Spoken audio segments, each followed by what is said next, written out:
In Ephesians 6:12, the Apostle Paul warned the Christians in the city of Ephesus about this one important reality. He said, "Our struggle is not against flesh and blood, but against the rulers, against the authorities, against the powers of this dark world, and against the spiritual forces of evil in the heavenly realms." Unfortunately, Ephesians 6:12 often gets misinterpreted today to mean something completely different from what Paul originally intended.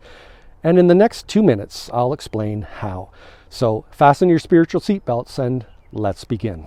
I remember in the early 90s coming across a poster about an upcoming spiritual warfare conference with Ephesians 6:12 in big, bold letters.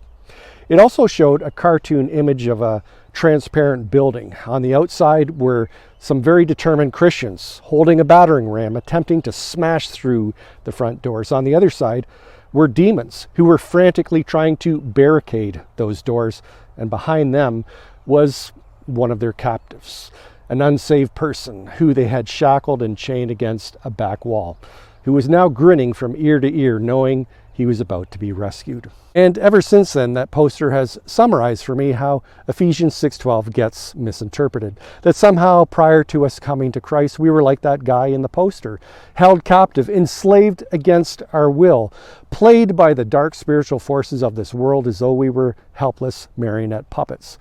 But that's not what Paul meant in Ephesians 6:12. And we know this because of what Paul had already written to the Ephesians about in chapter 2.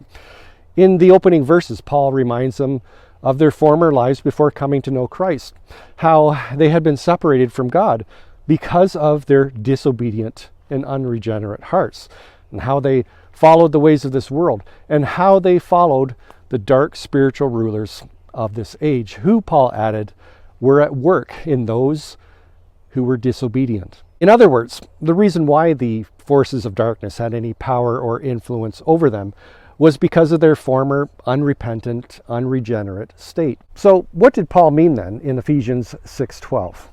Well, Paul throughout the letter had been addressing a deep racial division in the churches between Jews and Gentiles.